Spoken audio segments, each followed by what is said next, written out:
that are more popular with the companies these days. On this slide, we see pretty big amounts credited every month. We have a clear leader here, Japanese company working in logistics. On the table on the right side of this slide, we see that indeed, although we talk a lot about the vintage nature of the carbon markets, we ought to note that the vintage is used quite a lot in the carbon companies, and this is true of the renewable sources of energy as well as of the oil and gas projects. So it's all the work done regarding the methane leaks. And in particular, as we see per the number of carbon units, we see the renewable energy sources are indeed the most popular ones. Now, next, I would like to introduce the projects we have here and the value the market is considering for these projects now. The biggest worth is with the natural restoration or natural solution projects. That's the bioclimatic or natural and climate projects. So altogether, considering the dynamics here, we see in 3 out of 5 types of projects, we see a significant price growth. Consider the difference between July and August. That's about 10 to 12% on the average.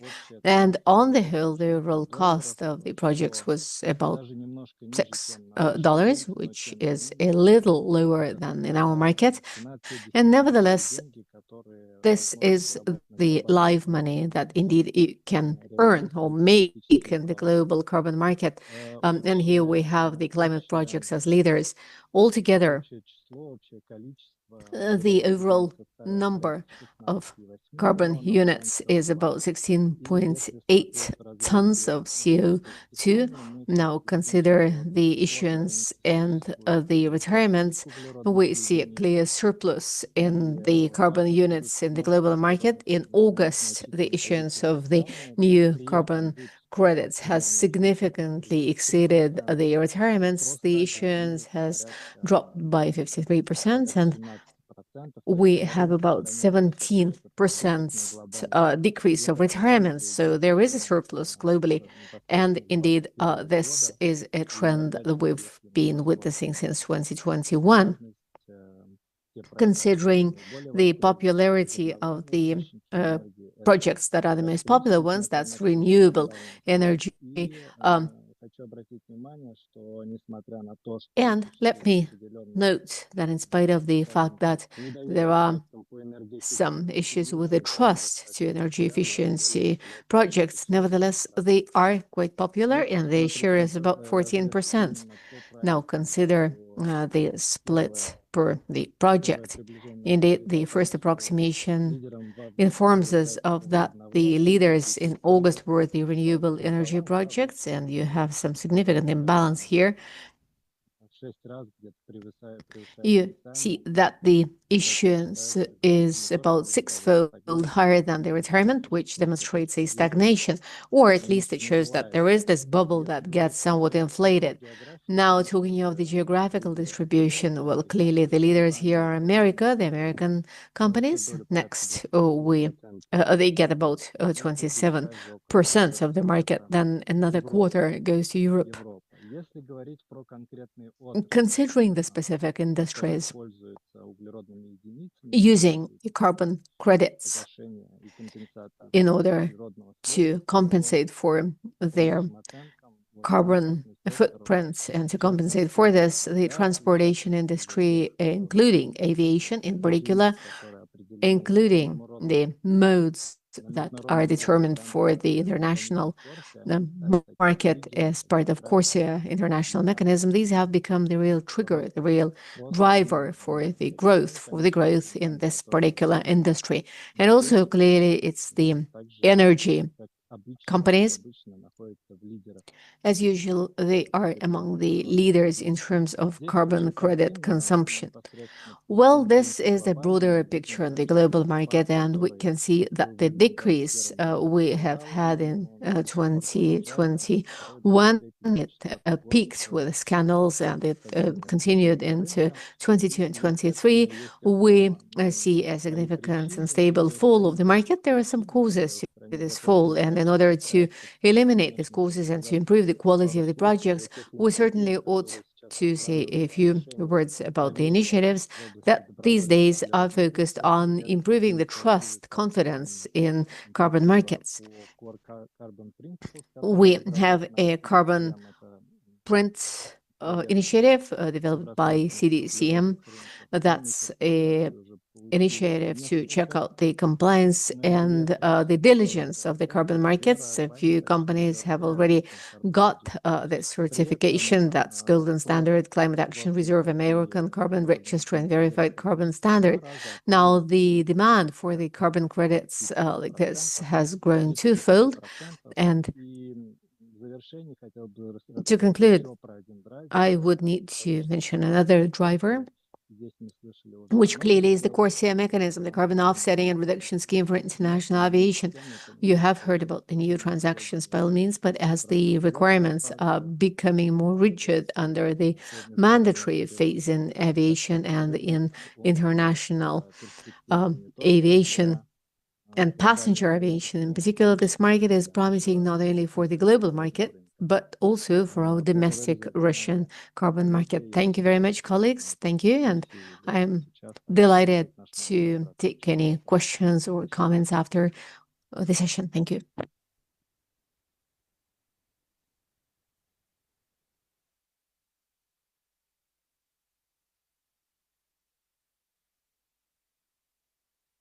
Влад, тебя не слышно. У тебя мьют. Vlad, you're muted. Thank you. Thank you, Oksana. Thanks very much, Andrei. Thanks for your presentation. Thanks for this global market overview.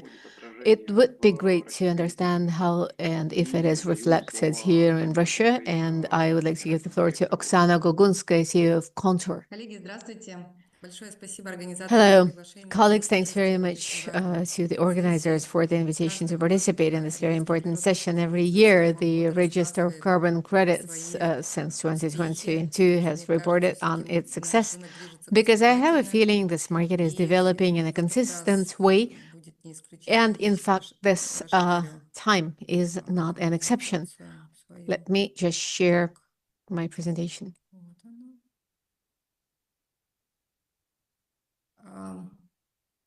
Какой же был для нас 2025 год, 2025, the year we're completing now, what has it been like for us?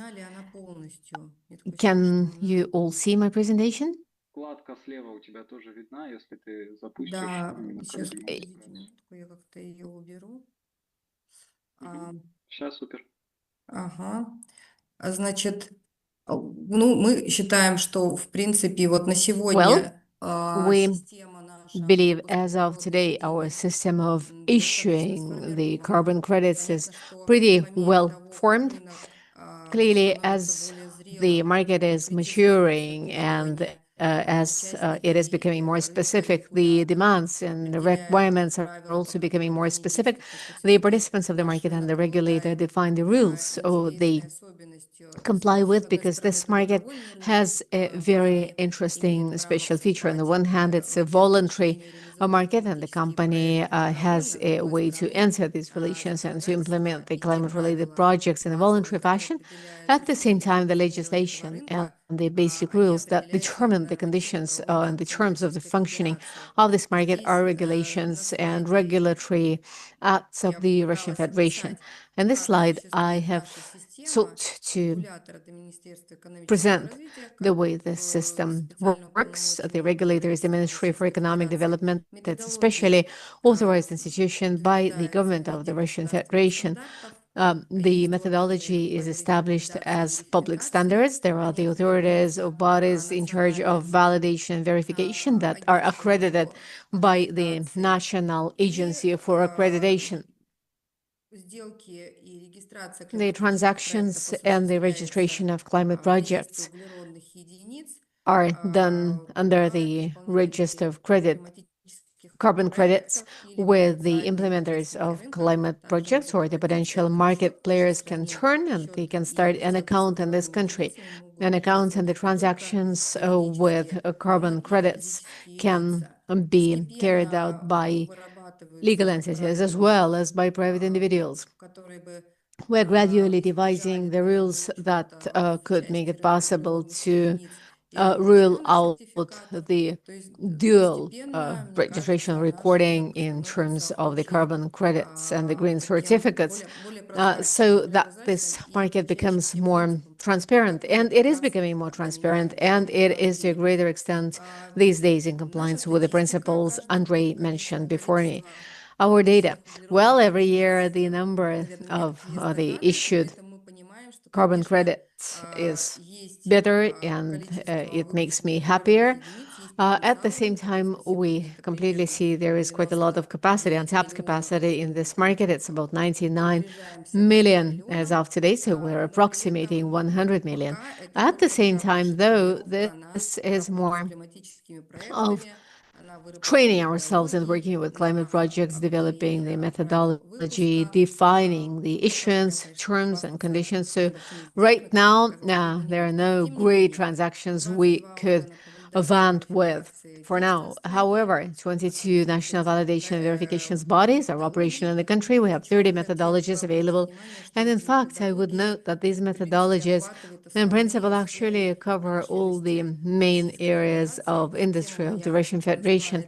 My subject is the carbon credit market as a tool for decarbonization of the economy of the Russian Federation. So here, I believe we are having a very balanced approach. That is the project implemented right now, as I illustrate with this slide, do not speak of the generic features of our projects, but here I introduce the actual specific projects. We have some in timber industry, is in forestry, especially since as of the 1st of January of 2025, some amendments were made into the forestry code. The Russian Ministry of Forestry has worked on the agreements between the implementers and the territorial services to make sure that the activities in reforestation and the forestry be in compliance with the legislation, and at the same time, on the other hand, be quite a supplement in terms of income to the participants of these events. That is quite profitable. Now, we have some methodologies available on energy efficiency buildings. So we have the projects to introduce energy efficient technologies and streamlining. And this is not just the public buildings or office buildings.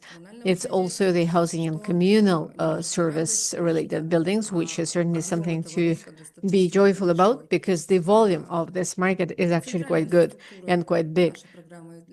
The central infrastructure of this program is the registry.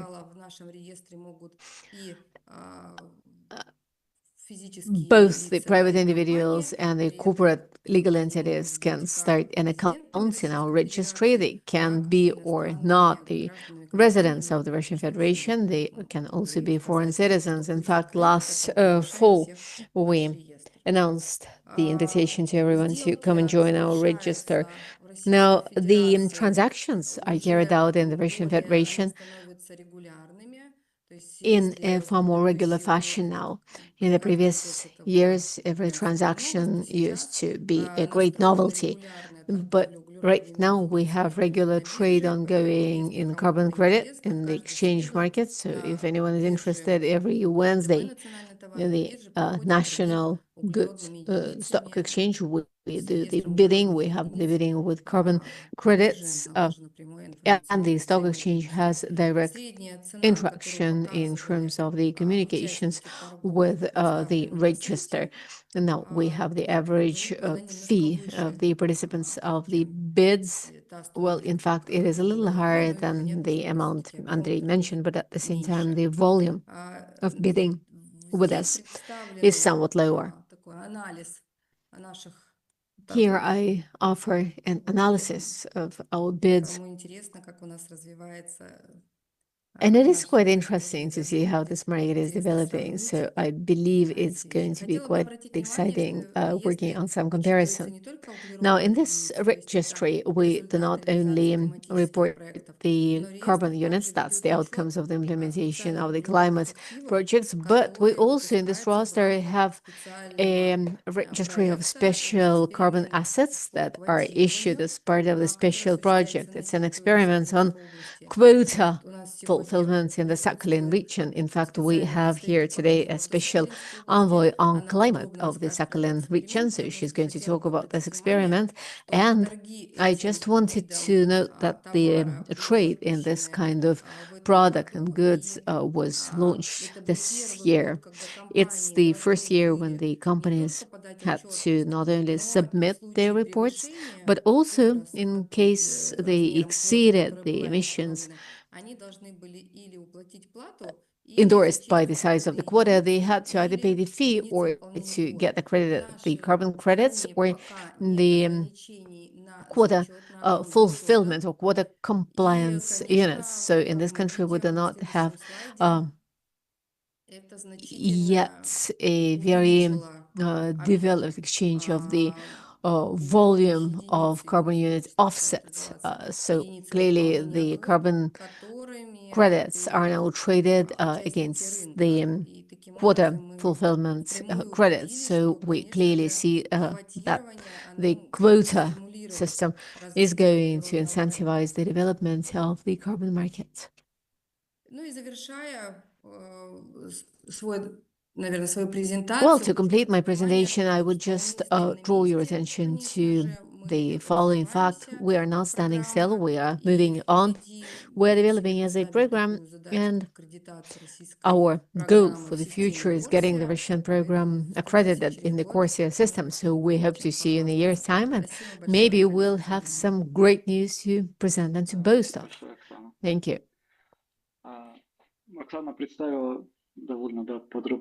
Thank you, Oksana. This has been a very detailed overview of the voluntary carbon credit market. An important driver here, of course, is the Sakhalin experiment. And on this note, I would like to give the floor to Milena Milic, Special Envoy of the Government of the Sakhalin region on climate and sustainable development. I would love to hear from you as an expert who has been there from the very outset of the Sakhalin experiment. More about this, I would like to hear more about whether this project really meets the expectations. Colleagues, good day. I'm delighted to have all of you here in this session. I am passing on my best regards to all of you, as well as the regards of Rimarenko, the governor of the Sakhalin region, who is in fact the mastermind of this large-scale program in the region.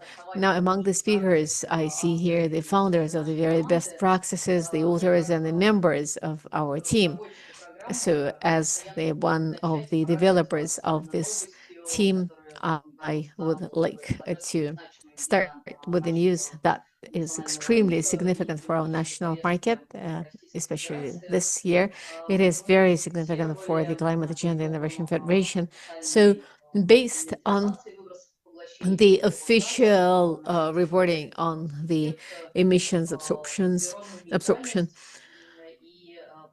we recorded the carbon neutrality, and in fact we presented the special cadastre of absorption that was accepted by the Russian hydrometeorological service. And indeed, this meets all the expectations to this program. It was launched in 2022. Its launch was discussed by the experts, the business community, and all the stakeholders of the climate agenda. So naturally, a lot of work forms the foundation to create the regulatory base and the core legislation for this experiment. And in fact, the first one is being implemented in Sakhalin Island, and we will then move on to exchanging experience with other regions of the Russian Federation. So right now, together with the Ministry for Economic Development, which is the federal coordinator of this agenda, we are working closely, and we see jointly with them that we have noted some very positive impacts of this experiment and of the mechanisms of mandatory regulations on the development of the national markets. In this experiment, we have participating 35 companies. They're testing the quota system as of 2024. In 2025, the companies have submitted their carbon reporting. We've checked out on the compliance with the quotas established back in 2023. The outcome of quota implementation or compliance by 33 companies produced an additional impetus, an additional demand for the fulfillment of the quotas. And in terms of the demand for carbon credits offset by the companies as part of our reporting system, reporting procedure this year, that was a very popular initiative. We have seen the growth of the carbon market. It was the first year when we have seen traded the credits of quota fulfillment. This involves the regional companies that are regulated, that had an opportunity to trade the quota fulfillment credits to the other companies that did not fulfill the quota. And also among participants, we had the major companies that traded carbon credits. That's Sibur, Gazprom, Rosal, Roshydro. It's a very broad range of companies from different industries that are involved in the launch of climate projects that participated in this experiment. And yet, another role we have here, we are driving the launch of the first climate project in the country. Sakhalin is the place where the carbon market is born, as we say, because in 2022, jointly with Contour, our big partner, and thanks to the first project, we had the solar station projects in the Kuril Islands. So we've managed to pilot all the structures to sell the first carbon credits in Russia. And judging from the outcomes of this project, we really see some great interest and development in the market in 2023. As a team, considering the priorities of our focus, we worked on the natural climate solutions for our region and for the country at large.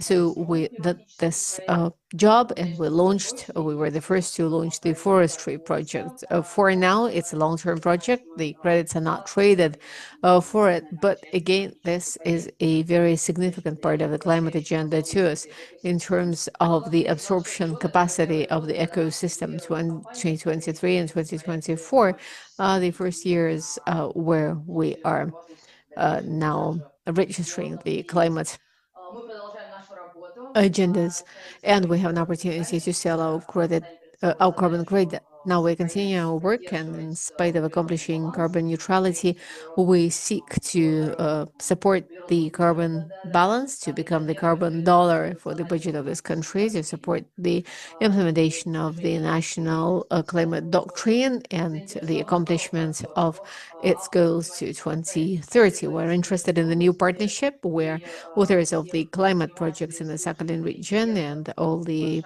entrepreneurs, listeners, experts, participants are kindly invited to join our team to launch the new carbon projects. Thank you. Thank you very much for your presentation. Actually, everybody is following Milena and the presentation. Milena was so sorry we didn't see many pictures and images in your presentation. It's such a beautiful island. We want to go there and come and see it. We certainly need a field visit in Sakhalin. Well, yes, this year we launched a tradition. We do the international Climate Forum. This year it was entirely dedicated to carbon neutrality and experiments. We're going to expand the agenda, the list of subjects, and we're going to form a broader community of experts and the business on this. And we will certainly invite you next year. Stay tuned with our news. Thank you. Да, обращаясь к слушателям, да, во-первых, бронируйте, получается, Thank you. гостиницы на Сахалине. Well, make sure you book the hotels in Sakhalin to participate in this forum next year. And let me also remind you, in our messenger, you can ask the questions to the speakers. They will be available to answer your questions as soon as we are done with all the presentations. So make sure you send in your questions if you have any. Now, Daria Gorechkina gets the floor next. In fact, we have heard quite a lot of details on the state of the Russian market, but wouldn't it be great if we could also understand the capacity, the potential of the transactions taking place and that can be taking place in the Russian market? Who are the companies participating in the Russian market on the side of the vendor and on the side of the buyer? And what are the developments, prospects of the Russian carbon credit market? Thank you. Can you see my screen with the presentation? Excellent. Well, I believe I'm going to logically continue what Andrei, Oksana, and Milena have mentioned here. I will say a few words about what we are expecting and what may be feasible in Russia in the coming years. So talking of what we expect, I would like to go back to what Oksana was talking about and to cover what we actually have now. Right now we have 83 projects. It's a lot. Half of the projects we see have to do with the energy, which is great. We have a leader of the agenda in terms of the number and the volume of the projects. Our leader clearly is Tatneft. As always, they've already delivered 36 projects. So regardless of this number, it's only 5% of all the expected carbon credit. It's not that big a project. Gazprom, 30 million credits, is certainly the leader in terms of the issuance is expected from them. So as to what is going on these days, why work on climate projects? Who needs them? Why do we need these carbon credits? There are lots of myths that this market is a dead market, nobody is buying anything. So jointly with Sibur, or rather Sibur jointly with us in August, did a study meant to answer the question of why we need carbon units and who buys them. All the data rely on the open public source information, so this is not disclosing any confidential data. Now, why do we need carbon units in the first place? Many companies are afraid there will emerge a quota system once in Russia, and then it is better to accumulate the carbon credits right now. So when the carbon regulating comes into force, one could be able to use the accumulated carbon units by that time. Now, the next stimulus is to play around with the climate project and to learn to see what elements it comprises, whether this project can add some additional benefits. So some companies actually, out of curiosity, do one project at a time to see if it is going to work and what kind of issues they may experience. Now, many companies are planning to actually implement these units. That is necessary to invest and to see how the absorption works. Next, it is possible to use the carbon credits to compensate for the company's direct and indirect GHG emissions. So these companies actually are using this and to compensate for all kinds of activities, because a service that's quite popular in Russia and has been quite popular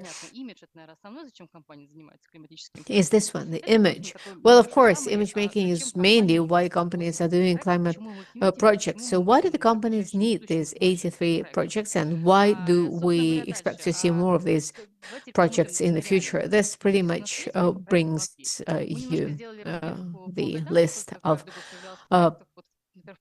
the causes to have these projects. So last year we had 35 projects. This year, the year is not over yet, so we'll already have 35 projects. I believe Oksana, by the end of the year, will see even more new projects and will beat the record of last year. Many credits have been issued already into circulation. That's about 4+ million tons. So the market is ready. The question is, why buy them? We've analyzed the open public information sources as to why the buyers acquired the credits, thanks to the Sakhalin experiment, where the companies were able to find the right solution at the time. So they ventured out in the market and got the carbon credits available every minute. Many transactions were carried out to compensate for carbon footprints, to compensate for the activities. Not all the companies disclosed why they're buying the carbon credits, but if you consider more details, I invite you to check out the study in greater detail, and I will give you the access QR code. Now, the possible scenarios. In the first place, there is the business as usual or inertia-based scenario. That is the scenario that applies if we don't do anything. What's going to happen in the market if we do nothing? The next one is the external demand scenario. And the third one is the domestic demand scenario. So scenario number one, business as usual, or what happens if we do nothing? Now, if we do nothing, we're going to have lots of units.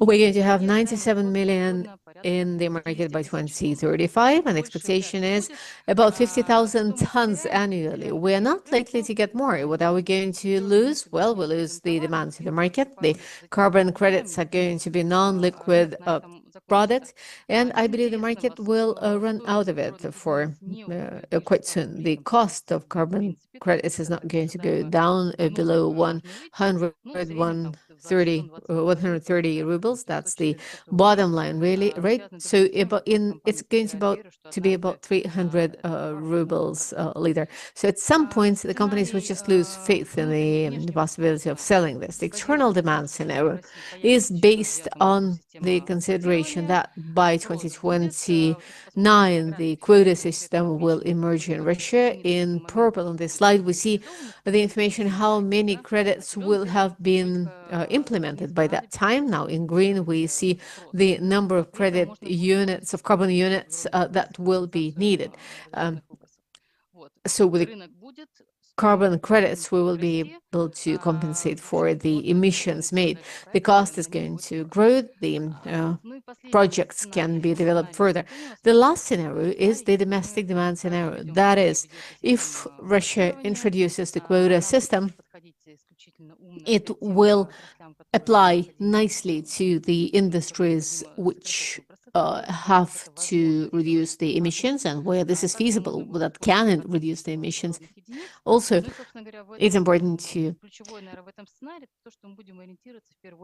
offset up to 5% of the compliance allowances, and we are going to target the domestic demand. That is, we're not going to target the external international markets. We're going to consider our own domestic one. The price is going to be interesting. So this is the most harmonious developments of the events, and please consider this material in greater detail at the end of our event. Now, what do we get to do to accomplish all the three scenarios? For scenario one, we just sit and do nothing. It works out by itself. With external demand scenario, we need to make sure we harmonize with international standards, in particular with ICVCM scenarios and principles, to eliminate the risk of double counting, and Oksana has just spoken about this, to mitigate the risk of instability or lack of permanence, lack of consistency in forestry projects, and to define the criteria for aligning projects with the national sustainable development goals. And for the domestic demand scenario, well, we clearly will need to ensure the detailed assessment of the streamlining modernization potential in key carbon-intensive industries of the Russian Federation. So these are the priority technologies, the development of a list of priority technologies the state is going to support, important to ensure a flexible approach to the emissions trading system and to the quota system should it develop and apply in the country. So in summary, we're not calling on any systemic trade in the emissions through the quota system in order to save the carbon market. No, these are the advanced tools or measures that may help the Russian Federation accomplish its goals for social and economic development by 2050. Here is the QR code where you can access the full document. All the details are available here, and I'll be very happy to answer any questions you may have to me. Now, if we move towards the introduction of the regulating or mild or soft regulating, we'll see the live market, the live animated demand, and more projects. Thank you for your attention. Thank you very much, Daria. I suggest at the end of the session, once we've covered all the areas announced, we do an express rapid survey, whether or not we call on the introduction of national regulating in Russia and carbon market regulating in Russia or not. Thank you for this presentation. You mentioned Sibur, and it's so co-author with another colleague as one of the leaders in the market in terms of climate projects as well as in terms of the transactions with carbon units. So I would like to understand how the Russian companies work in real time with this market. What practices are available, how they coordinate and interact with the market, how they structure their presence in this market. So the floor goes to Nadezhda Galaktionova, CEO for Director for Sustainable Development of Sibur. Thank you. Thank you, Vlad. I think I'm in this very gratifying position today. Thank you very much, colleagues, to everyone who's spoken before me. Indeed, it's a great pleasure and honor to see that you are noticing our work, because we do focus on this. And thanks very much to Garia for this very correct and proper message. Why should business do this, was her question. Indeed, I will make a quick presentation to try and answer this question. The question Daria announced. Well, building on the subject, we're doing this generic storytelling today, moving from the generic parts to the specific ones. So in practical terms, on Earth, in real time, in the real business, all the trends my colleagues have discussed, how do they land on the real, in the real life? A few words about Sibur. I mean, if there is somebody who does not know what Sibur is about, we are a major dynamic company. We work in the global oil, gas, and petrochemicals. In Russia, Sibur is specialized in polymer and rubber development, and we do the closed cycle economy mainly. Why is the climate so important for us? Well, we represent a huge climate project because of the oil, the gas that was burned for many years is the core of our business, and it's the raw material for the production of the contemporary materials that are used in absolutely every area of our life. So decarbonization is indeed part of our business model. And besides, now we also see that the agenda that is prioritized by the states is focusing on the carbon market. So it clearly is important for the business to actively partake in it. How do we cooperate with the climate agenda? Well, in the first place, to us, it's important that the climate agenda is an important part of our strategy for sustainable development. Our strategy is a paper that's dynamically developed. It was passed in 2019. In the year 2024, we reported for our goals for the 5-year slot. We adopted a new 5-year cycle of our paper, and apart from the 5-year spans, we also do the benchmark analysis, the industry-specific one, and the Russia-specific one, and the global one. And we appreciate and evaluate as well the global regulating. We evaluate and assess the trends, the regulations. We're very grateful for the invitation to COP, because in real time we can observe all the ongoing trends. Now, going back to our strategy, considering all these trends right now, and appealing to Oksana's subjects, like some companies tried it out back in 2021, and back then we realized that this is an interesting subject, so it certainly is worth trying. In 21, we had the first carbon field in Tübingen, in 2022 in Voronezh region, so we started forming the base for our forestry and climate projects in 2021. Again, observing the developments of the regulating in the Russian market, we started the formalization of our petrochemicals project, because we had to go through this project ahead of time and to learn. In 2021, they emerged our strategy. The first goal was on carbon neutrality in at least one enterprise. So the updated paper of 2025, we had a more extensive goal to bring down the greenhouse gas emissions by 9% by 2024 to ensure carbon neutrality of two enterprises compared to the previous version of the strategy. And we also have a goal to develop the climate practices in the markets of carbon credits. That is the implementation of at least two carbon climate projects and to reduce the carbon emissions.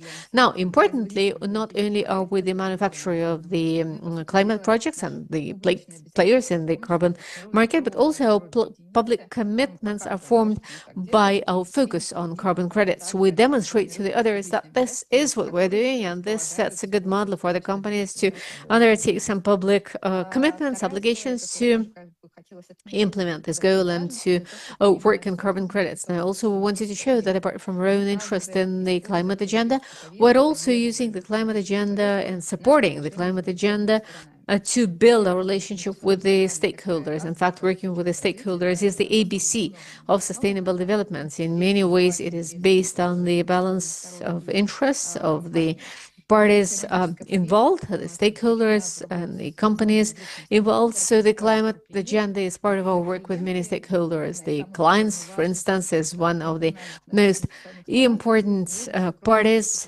working with us. We see the biggest consumer of the products, including the international corporations, are already asking for the data on the carbon capacity of the products to meet their own sustainable development goals. And to respond to this question, the company provides the reporting, that is, you calculate the emissions of greenhouse gases, but also we develop the projects to bring down the carbon capacity, the carbon consumption of the products, and also to ensure that we eliminate the carbon footprint of our products. That is, I will also show how we do this in my presentation in clear examples. Now, the next part is the public bodies, the authorities that envision some regulating in the carbon market, and Sibur is an active participant to form this regulatory environment in carbon regulating by sharing its expertise, its opinion, its practices in terms of amending the legislation, the adaptation to climate change, and adding the amendments on voluntary verification. Now, most importantly, here on our side, we do support the initiative to create a transparent system to record the carbon units. We see a need for constructive dialogue with the government and in several sites, talking with the relevant institutions as well as in the venues of the industry-specific associations.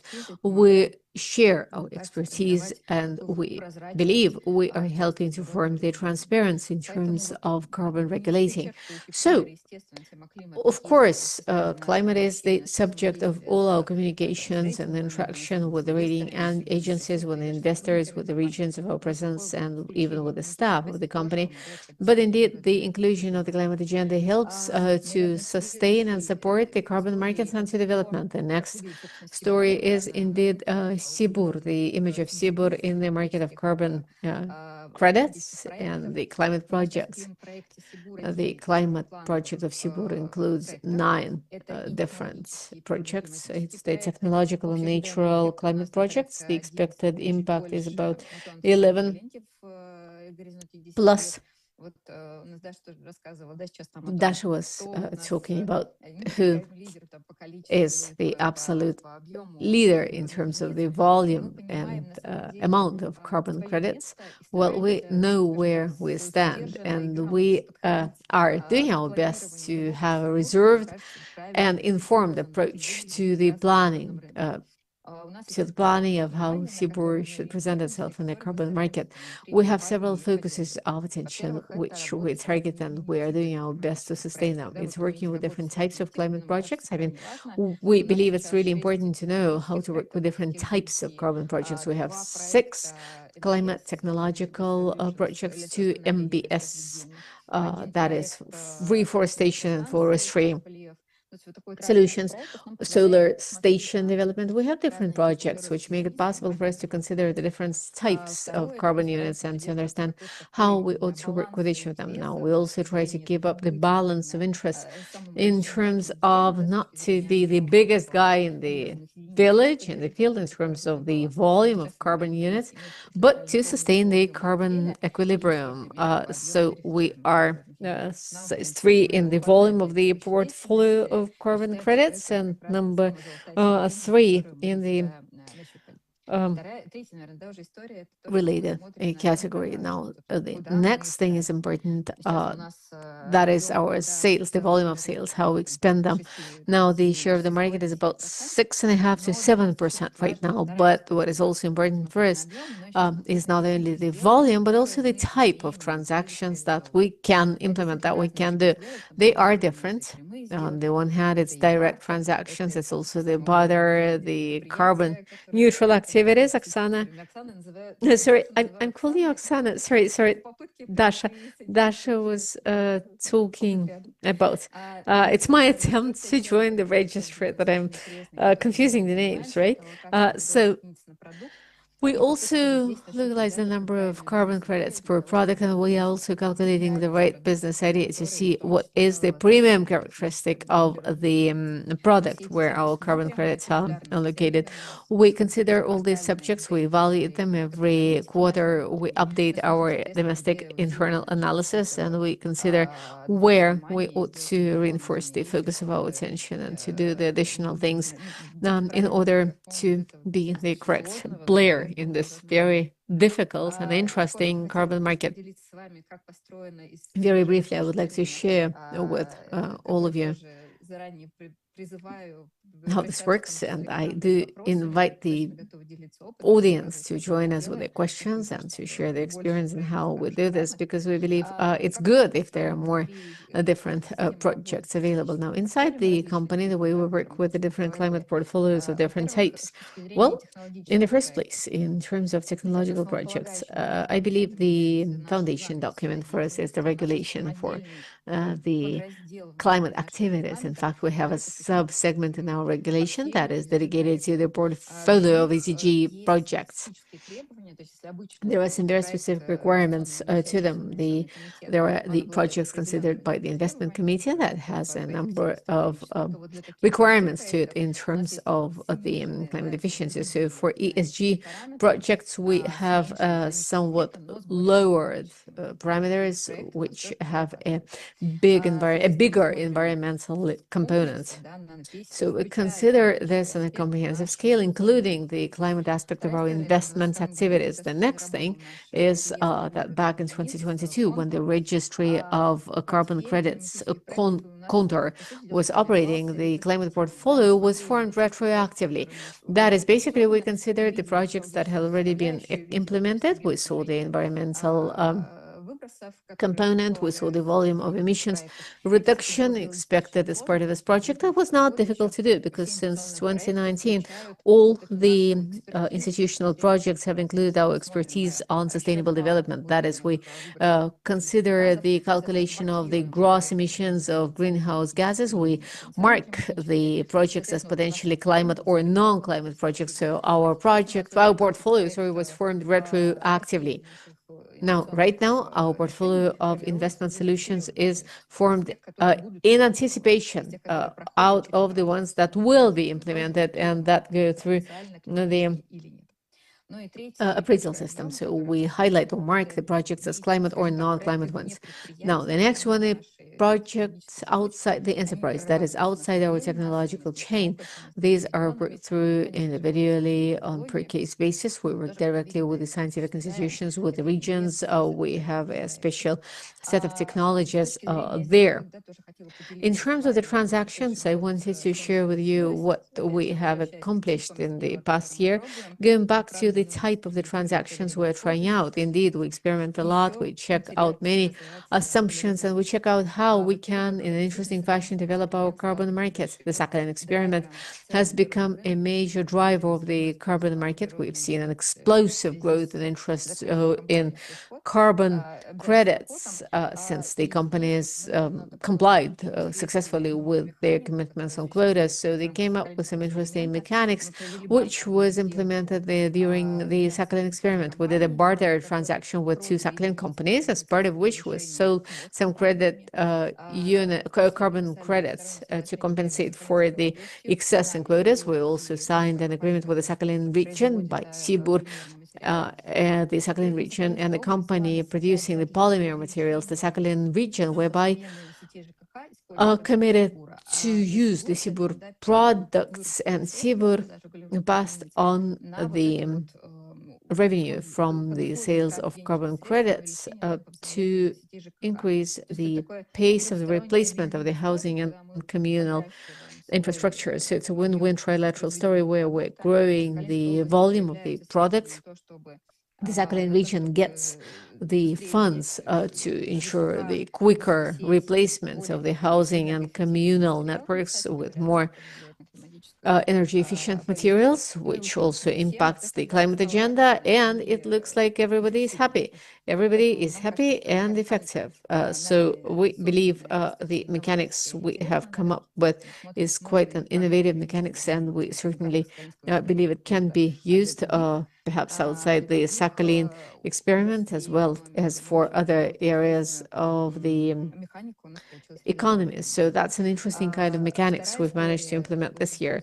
Now, the next thing is that using the international framework of our meeting today, since COP is an international platform, I should refer to the following. We have been able to work internationally. We've completed 6 transactions with polypropylene and polyethylene sales, with the 2 transactions in Turkey and 4 transactions with the Chinese companies from China, with eliminating the carbon footprint partially. So it's interesting to develop the carbon credit market and also to check out how the clients react. That is how the client is doing with the products, with the more environmental products supplied by us. So I believe this is a set of more unusual solutions we're offering. In our international agenda, we've done the first international events with the diminished carbon footprint that works for our image as a green company, and also it's about attracting the attention of the company, of the clients, to the client agenda, to the carbon credit agenda, because when we announce of our agenda of carbon neutrality, it really makes our customers consider how we see ourselves in the carbon market, whether the climate agenda is interesting. These are the additional upsides that we get through the mechanics to eliminate the carbon footprints at the events. Now, the construction market. The construction market is interesting because we've managed to offset the carbon footprint in 2 solutions in the construction market. One was thermal insulation materials in Tyumen. The other one was about the construction systems in Moscow. Most interestingly, our joint work with the colleagues from Clever, who verified, who actually produce the symbol, the shield of that this is a green construction site, leads the construction operators to get additional points of reputation because they are working with the carbon footprint offset. So that really increases their efficiency in terms of the green environment and the green construction, and it adds to their image. So this is a nice project. It's worked out, and I believe it will help the construction market to understand the importance of the climate agenda and to invest into it additionally. To conclude my presentation, I will say a few words about other examples we've implemented this year. It's the first transaction with our carbon neutral enterprises. This is the goal of our strategy, the previous and the current one. So this year we managed to implement this goal. Bur in Tver became the first carbon neutral enterprise in the Russian Federation. Technologically talking, we have managed to offset the carbon footprint through our activities. Next, we got the green certificates, which is in line with the market. And there is another piece of work, the use of carbon credits remaining outstanding at this enterprise to form our green stance in the market. So to conclude my presentation, I would just notice that the involvement of the large Russian business into the implementation of its own climate projects through the support and the driving of the demand for carbon credits through sustainable development goals, through the strategies, and through any other kind of goals, we're moving ahead this market. We're promoting it. I believe for us, for the Russian business, it's really the most important thing to be at the COP forum in this conference as well. And it's important to see the trends, to exchange the best practices, and to act in a timely fashion to do work better, the work on the analytical agenda, the environmental agenda, and to have some positive impact on the developments of the carbon market in Russia. I'm happy to share my experience and Sibur experience generally, not only as part of this today's session. And I believe our efforts will certainly get the Russian market to be one of the most interesting markets for carbon credits in the world. Thank you. Thank you. Well, actually, Sibur activism is really quite catchy. It's very infectious. So in all the presentations, we have heard in one way or another the importance of the natural climate projects and the interests they have on the international level as well as domestically. In Russia, these projects have to and should be implemented. So the floor goes to Yuri Fursa, CEO of the Center for Technologies of Sustainable Development. He is going to talk in greater detail about the peculiarities of these projects in Russia. Good day, colleagues. Thanks very much for introducing me, Vlad. In the first place, I would like to thank the National Network of Global Compact that really at very short notice and with great professional standards have organized this event. We really appreciate your great efforts and your amazing professional work of extremely high quality. Well, it is never easy to speak after such distinguished colleagues who essentially have already covered all the key aspects of the carbon markets. But nevertheless, I will, with your permission, say a few words about a different type of natural climate projects, the peatlands re-wetting projects, because we are the only ones who works on these projects in Russia. We start with the development and design through to the implementation and the methodology development of the projects of peatlands re-wetting. A few words about the company. The Center for Sustainable Development Technology is a company working on the development and implementation of climate projects for re-wetting drained peatlands. We developed the national methodologies for re-wetting of drained peatlands, and we also are the co-authors of the international methodology worked out jointly with the GCC register, and it became the official methodology of the GCC for re-wetting of drained peatlands. So several times we have presented in climate UN summits, and we always speak of the potential Russia has, as well as of the specific opportunities and projects to implement the climate projects for re-wetting drained peatlands. Well, a few words about peatlands, why they're so special and why we focus on them. Peatlands cover only 3% of land globally. At the same time, they store 30% of soil carbon, which is twice as much as is contained by all the forests on the earth. 20% of the world's peatlands have already been drained for peat extraction, and their emissions account for 5% of the global emissions. And in fact, the re-wetting of peatlands makes it possible to restore, recover the systems and to compensate for the damage done to this ecosystem. Andrei has talked already about the CDR projects, that's the climate projects that have to do with the absorption of carbon, and they are the premium projects in the market. The CDR projects are split into two types. It's the engineering projects and the natural climate projects. I'm going to talk about the natural climate projects with the example and focus on peatlands. We also have the agricultural projects, the water and peatland and wetland re-wetting. We also have the peatland projects and soil carbon improvement that actually take a special place in the absorption projects. Why?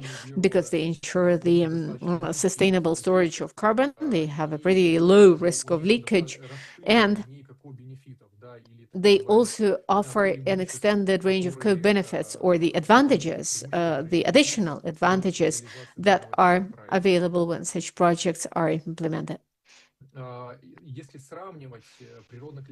Comparing the natural climate projects between them, that is comparing the carbon absorption projects, we clearly see the advantage of peatlands re-wetting projects because they ensure the long-term functioning and impact of the projects. They are low cost efficient, and in fact we get the fast results there. It takes only 3 to 5 years to get the first carbon credits. Also, they are less risky. They have a transparent monitoring mechanism, and you can evaluate the outcomes of the climate projects on peatland re-wetting in a very transparent way, which certainly is an advantage for further implementation of these projects. This type of project is a highly margin carbon project.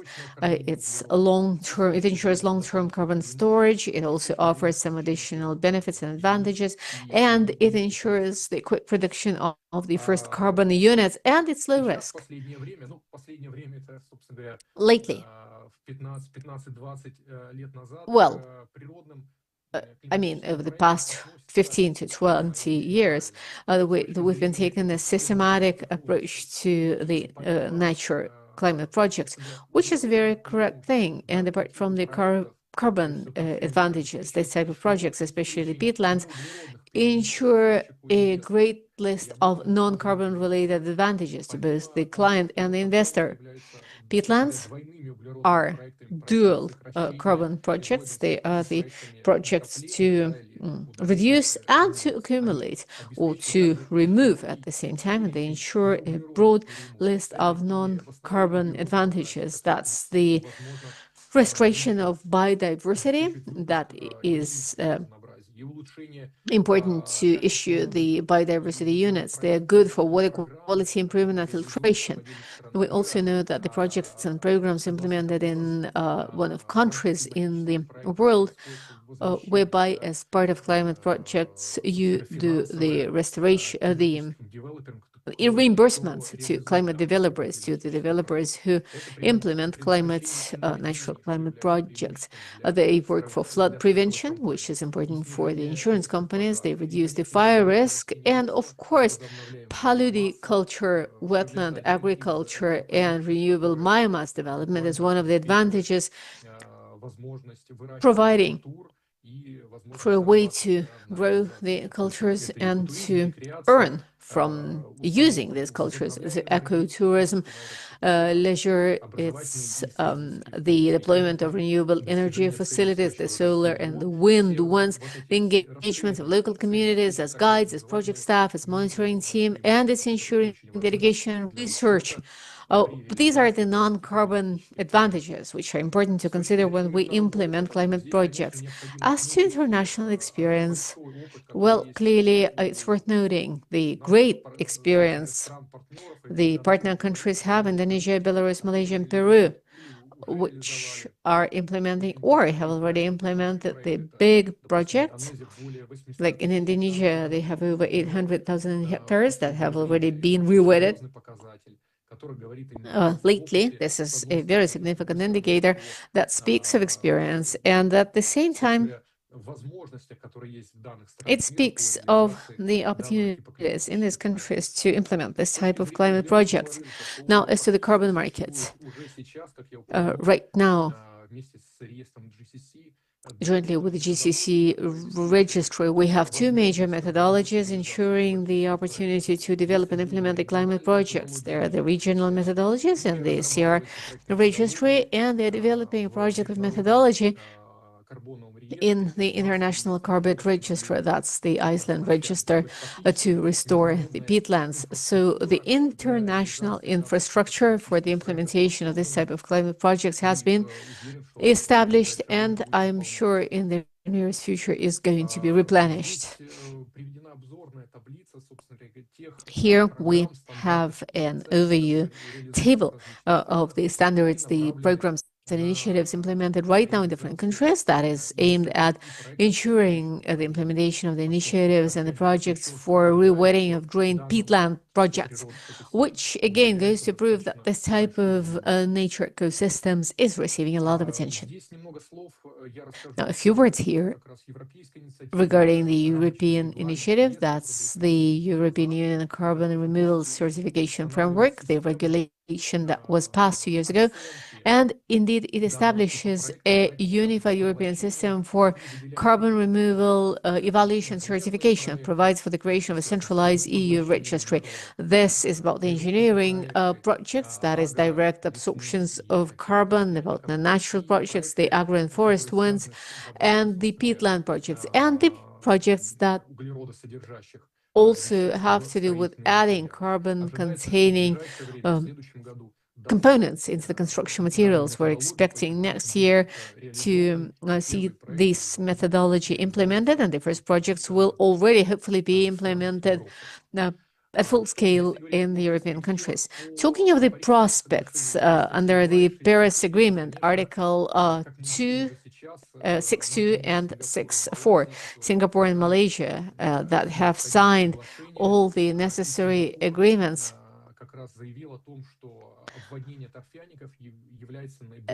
say, and Singapore has said in particular, that rewetting peatlands is the most acceptable and the most attractive type of nature themes, whereby it is ready to cooperate in mechanism 6.2. As to Article 6.4, the changes ongoing now are not aimed at including the nature climate projects inside the list of potential objects. So we see the adaptation is going on. The focus is on technological projects. The first methodology has already been adopted and accepted as part of Article 6.4.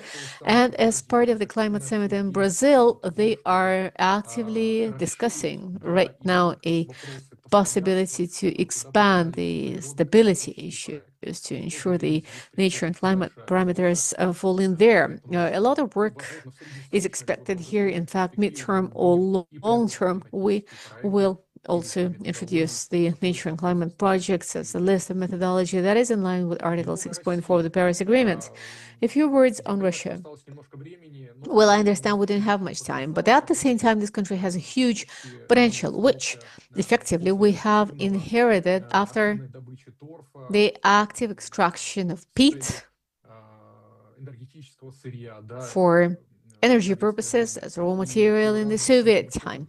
And the scientists estimate that up to half million hectares of the territory of drained peatlands are located in the European part of Russia. They are abundant, which in fact explains the potential for the implementation of such climate projects. A few words about the first project in Russia, registered in the first registry of carbon units. It's the project for rewetting of drained peatland areas. We are the implementer. Ernest Union Rus is our client, the commissioner. It's 1,200 hectares placed in Tver region. Its duration is 30 years, and it's implemented in line with the national methodology of rewetting of drained peatlands.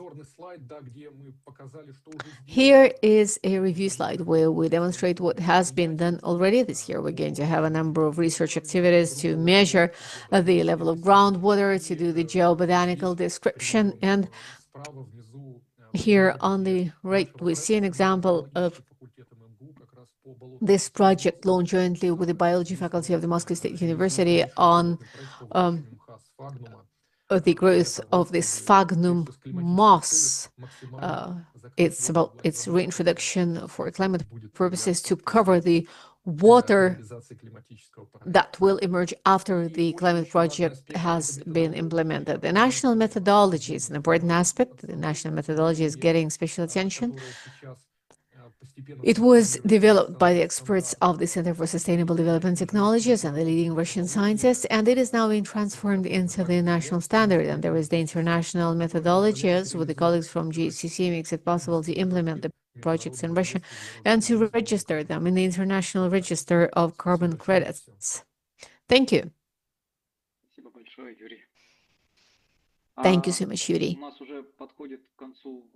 Well, we are running out of time for our session. Let me remind you, if you're listening to us online, please feel free to ask questions to our speakers in the messenger or post your questions to us.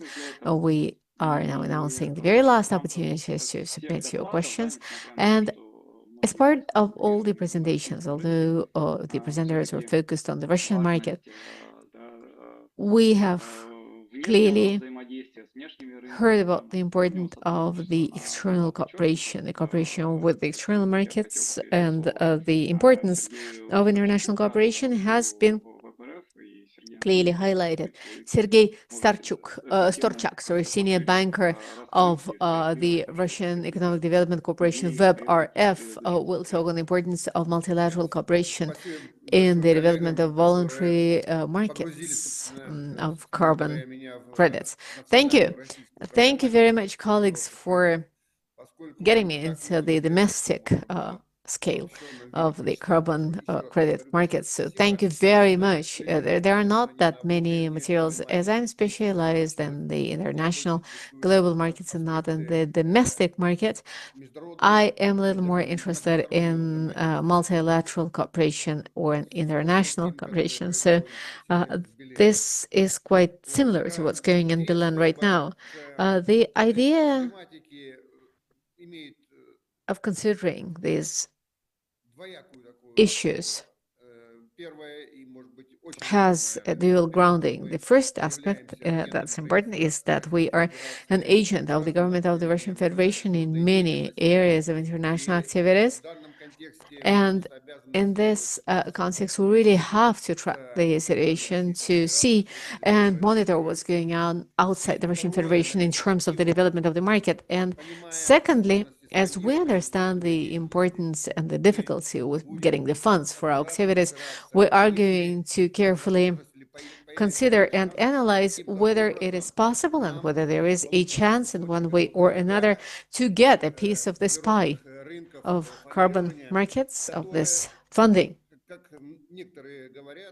which, as some say, by 2030 will reach $30 billion in its overall volume. Even 1 billion out of this pie would certainly be good for us. So at the beginning of the session, we saw some images of how the market stagnates. It is indeed a fact of life. We have some similar figures. I'm not going to quote them. They do not have that great a role here, but I would like to note that it's not really about the fact that in the market there has come the information demonstrating that sometimes the data get manipulated, it's greenwashing or things like it. Well, these factors certainly play a significant role or have played a big role in the decrease of this market over the past 2 years, from the peak in 2021 down to the current indicators that are about 30% lower. But this is where I would like to focus your attention on the following, dear colleagues. There is a whole range of objective reasons for the voluntary and mandatory markets demonstrating a certain stagnation. This is especially true of voluntary markets. In the first place, my colleagues from BNDES, or the South Africa Development Bank, that jointly with us is actively considering what can be done in this area, are saying that the key problem is the absence in the jurisdictions of clear political signals with regard to the some markets. I mean, we're talking about the quotas today, and this is the mandatory market. You cannot relate it to voluntary market in any way.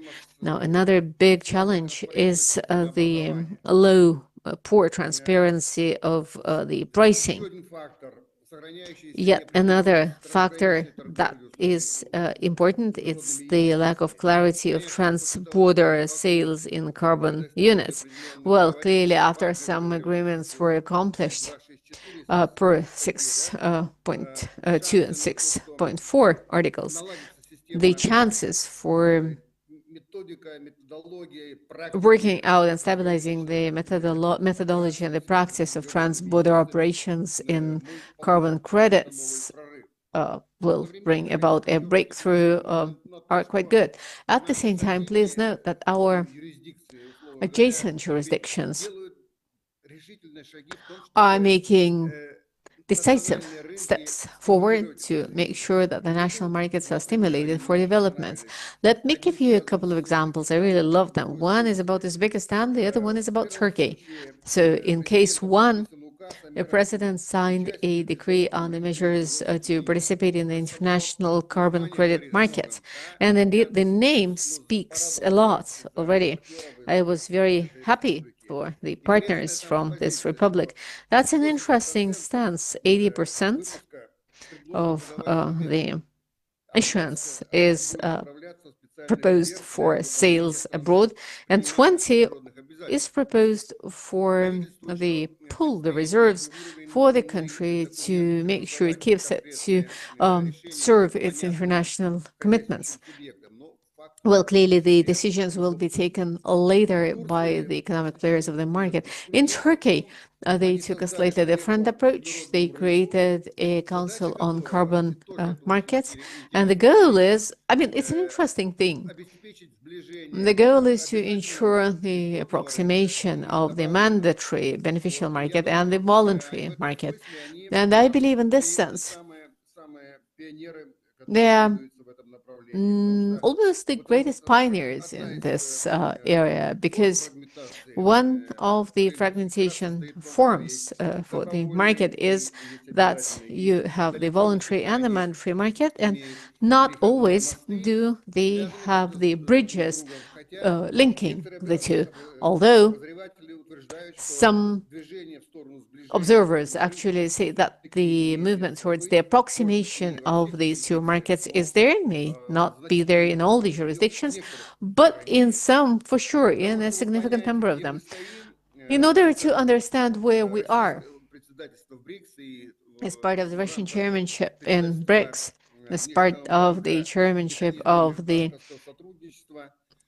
web cooperation and the mechanism of the interbank cooperation in BRICS, we have done our best to do a most active dialogue to check out what's going on in the national jurisdictions and the national markets. Well, I must state that the dialogue has taken place, but I cannot report of any movement towards the approximation of black practices, approaches, and demonstration of greater interest. Well, this I cannot yet see. We are continuing this work. We believe it's critical, it's very important, and it's important to use the financial institutions. The carbon neutrality by definition is us, because if you check our billing for carbon neutrality and report on things we ought to be working on right now, the work of financial institutions in terms of stimulating the development of the tools and the practices, the explanation of the approaches to how the market can develop could play a great role.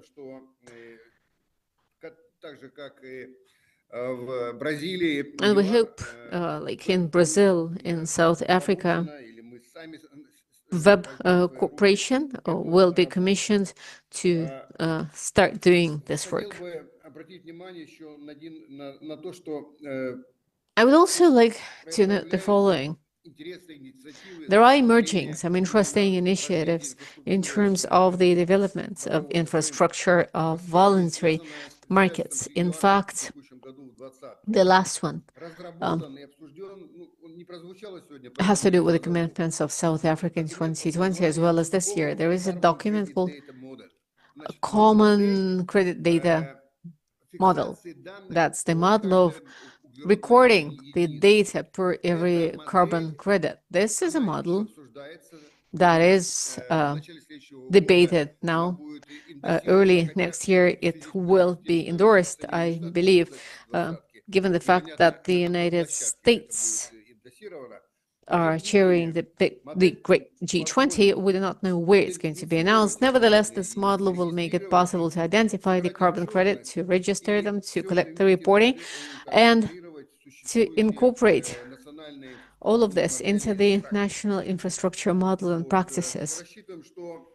We believe that COP30 will support this initiative from South Africa. But on our side, as represented by the Ministry of Finance, we have already provided the support, and WEB has participated in the analysis and review of this paper. Well, to conclude,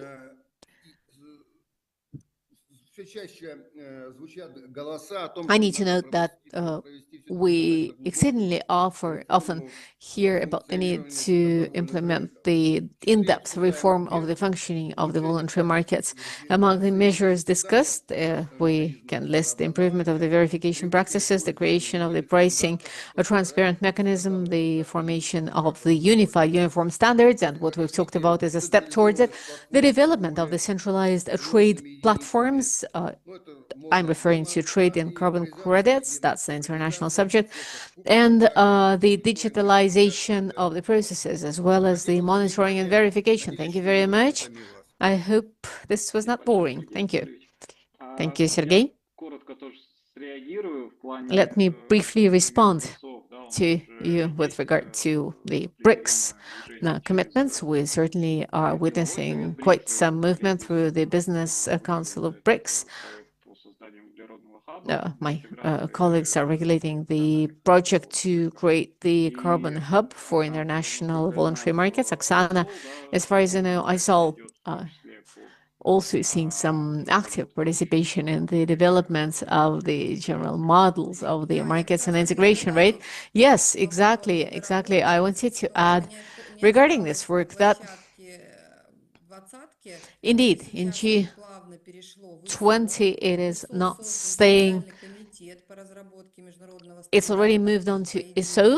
There has been established an international committee to develop the unified nomenclature in the carbon market, and we're very happy to have Vlad and the contour representatives with the Russian Standardization Agency there. We're all members of the task force, and the first conference on this subject, the first conference of this task force, was already held in October in China. So we are keeping an eye on this. We're tracking, monitoring it, and thank you so much for mentioning it. That's an important developmental area. Thank you so much, colleagues. We do have some questions in our messenger. So the first one is a comment rather than a question. Vladimir Golin, thank you very much to all the speakers. You're inspiring our daily work. So we're not putting our hands down. We are moving on. So thank you very much, Vladimir. Thank you for your feedback. Thank you for your gratitude. And we're grateful for your activism on the carbon market. The next question is to Nadezhda, although I will ask you to comment on this as well. Although please feel free to answer it if you feel like it. What's the percentage of the expenditure into the implementation of the climate projects that is paying off or that you're planning as paying off? That is, I'm talking about the expenditure for the formalization as well as for the implementation of these projects. Oh, that's an excellent question. I will certainly share a few words here. And please, colleagues, do add in your comments. I think it's not about just sales. I mean, we've mentioned that it is not only about the direct sales, it's also about the evaluation of climate risks, transition risks. It's about the mitigation of the risks as well. So it's not only about the sales. Now, talking of the CBOR experience, focusing on the technological and climate projects, we certainly have an economic model of their assessments. We have the commission that seeds or funnels the projects, which means we do not take them all for implementation. As part of the economic model, we have a cut-off of 2.5 tons of CO2 emissions. So this is the cutoff point from where we consider the efficacy, the efficiency of technological efficiency of the climate projects. Next, we're working on decreasing the cost of climate projects. That is bringing down the overall indicator of the expenditure for 1 ton of CO2 emissions. Exactly. And recently, we've done the analysis for a great meeting with the management, and we've discovered that in 3 years' time, the cost of the 1 ton of CO2 has gone down 5-fold. I mean, it's not a precise figure, but it's about a 5-fold reduction. So it's important to learn how we can do many things in a more effective manner, how we can spot the economic efficiency. Many projects we do with our hands because we've learned it, so it's just part of our work routine. And also concluding without the figures effectively, we see the rewards of these projects long term. I mean, we have 10 or 15 year term projects. So then 15 years later, we will be able to talk about the rewards. But the overall goal is to make sure it all pays back. Thank you. Yuri, would you like to comment from your experience? Oh, absolutely. On the whole, it is an interesting issue. 100% of expenditure really has to pay off. The project has to pay back, and the international experience demonstrates that indeed this is the way it works. Next year, we are planning as a year of verification and issuance of the first carbon credits. And in fact, it is not random that I made a focus on the national and the international methodologies, the national and the international track. That will make it possible for the clients, based on their expectations, calculations, financial economic models, to follow several tracks in nature and climate. So yet again, experience shows that the nature and climate projects, the peatland projects, pay back. They pay back with a pretty acceptable value. Так, следующий вопрос не к конкретному спикеру, поэтому я My next question is to any speaker who would like to answer it. комментировать. По поводу, соответственно, международных рынков и возможности в них So, участия. regarding the international markets and the possibility to participate in them, a new goal 2040 has just been endorsed, but I understand it was quite unanimous among the EU countries. How is this going to affect the global markets? Andrei, Sergey, would you like to comment? Sure. This is the second statement of Europe regarding the intergovernmental trade, and recently we heard that Europe is going back to a possibility of reimbursements in the framework of their internal mechanisms of using the carbon credits, the certified and registered ones, considering the reduction of the emissions that are sold, bought, and produced, as Article 6.2 of the Paris Agreement states. Overall, if you evaluate the initiative we're talking about, it certainly is a 100% benefit for the carbon market, not only for the European one, but just generally. And indeed, today, Yuri has talked about the main key players, the intergovernmental trade in carbon units. Singapore, Japan, Indonesia, and Switzerland are among the first League Foundation that works on intergovernmental agreements per 6.2. And of course, we need the agreements considering our potential in terms of the absorption capacity with the climate project, with the projects like the one Yuri represents. In this sense, we have a huge potential, lot of capacity, and we are ready to be the supplier of quality carbon credits. And on the whole, for the Russian carbon market and for the Russian developers and the national projects, this is going to be very beneficial. Thank you. Thank you. Any other speakers to present? One more question from the messenger. It's a little difficult interpreting it. How about the complementarity principle? Well, in the international markets and in the Russian market, the complementarity principle is a basic one in implementation of the climate project.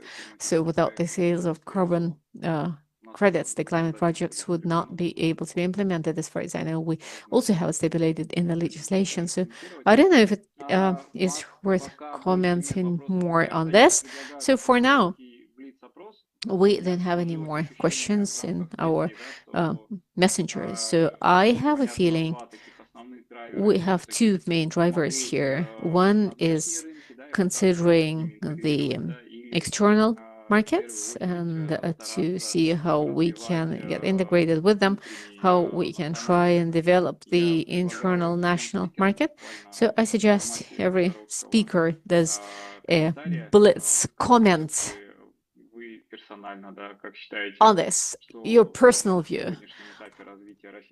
At the current stage of development of the Russian market, what is more important? Is it integrating in the external market, or is it ensuring a stance in the Russian market and consolidating here? If you believe it's important to consolidate in the Russian market, do we call for carbon regulations in a stronger fashion or not? And how could this work? Thank you. Well, let me start, okay? Since I raised this issue of the possible scenarios? Well, the position actually very simple.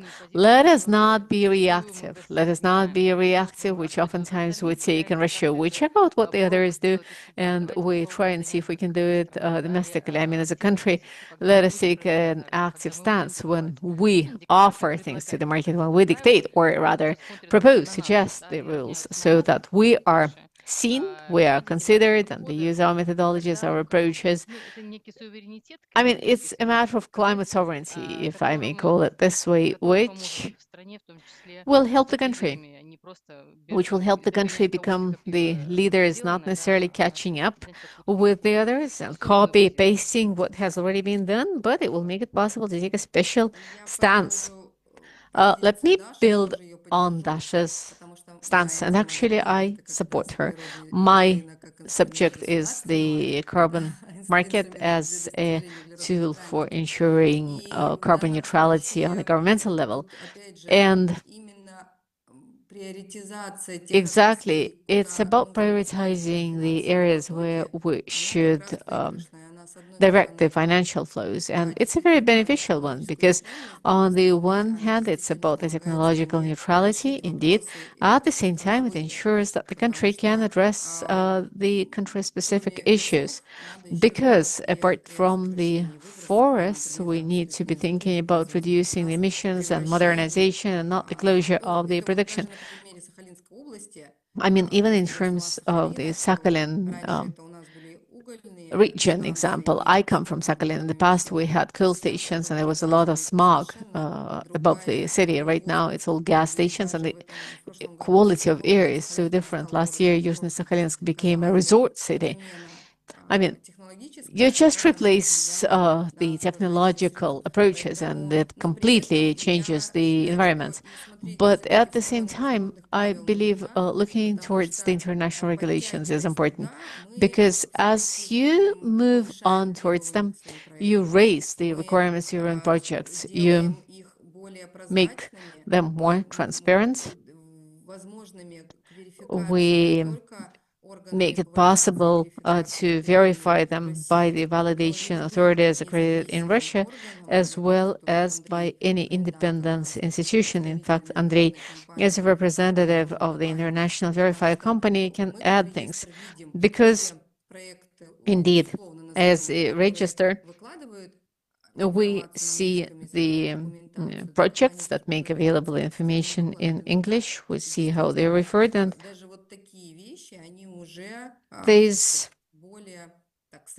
approaches collect more projects, and in fact, they bring in more participation. They actually let you grow, that you develop. Thank you. I will add a few words here. I do share entirely what my colleagues have said. My personal opinion is that we ought to use the dual approach. I mean, in the first place, the market can be internal and external, so we cannot stay enclosed in one or the other. I believe it's important that the carbon credit units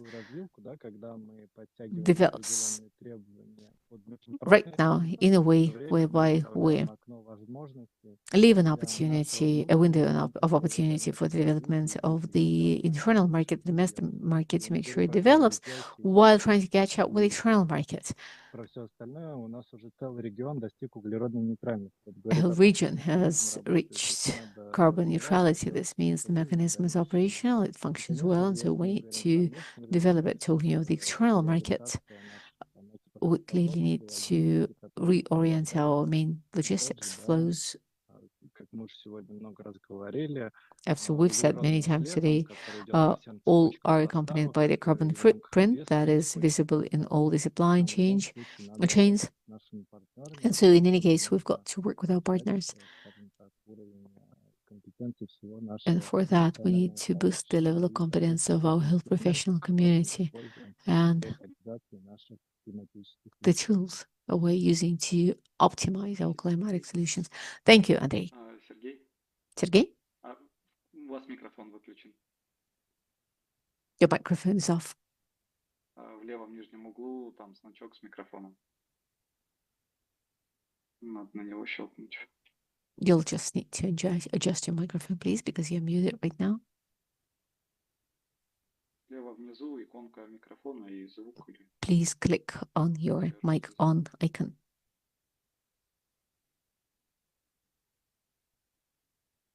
Тогда пока Сергей ищет. All right, Sergey is connecting.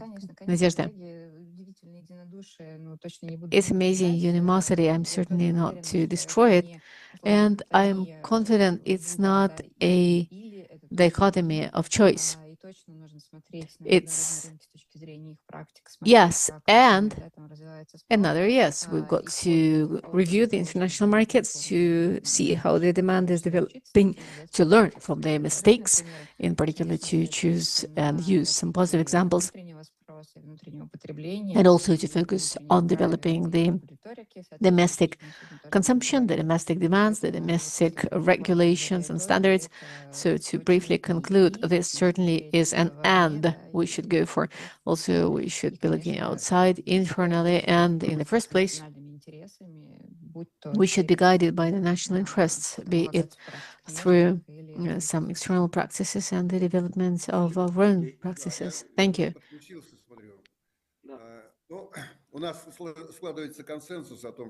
Well, it looks like we're getting a consensus and looking both ways, domestically and externally.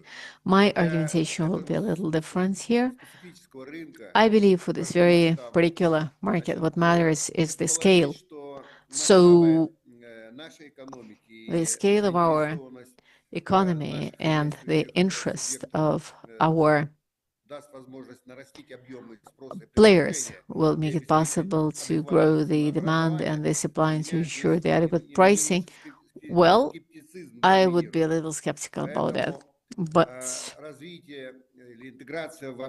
the development and the integration towards the external markets is very important. It's going to sustain some competition, and it will make it possible to learn from the foreign experience.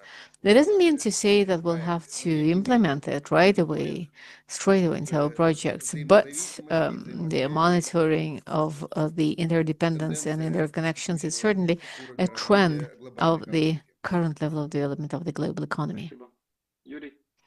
Thank you. Thank you.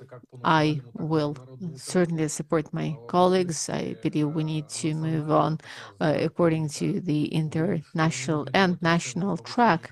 And nationally, I believe we ought to improve the quality of methodology, the improvements of the methodology, the introduction of the additional criteria, because the quality of methodology defines the quality of the projects, and the quality of projects is about the quality of carbon units, carbon credits, that characterizes their marginality. So this is what we ought to work on. It's quite a lot of work. So this is where we've got to move on, and this is where we're taking our first steps. Now, next, the international track. This is important because the speed the countries are demonstrating in the global south. Indonesia, which opened its carbon market a month ago, signing the agreement with the major voluntary registries and the implementation of the climate projects. Let me remind you that the market of Indonesia was shut for 4 years, and now they're planning the aperture.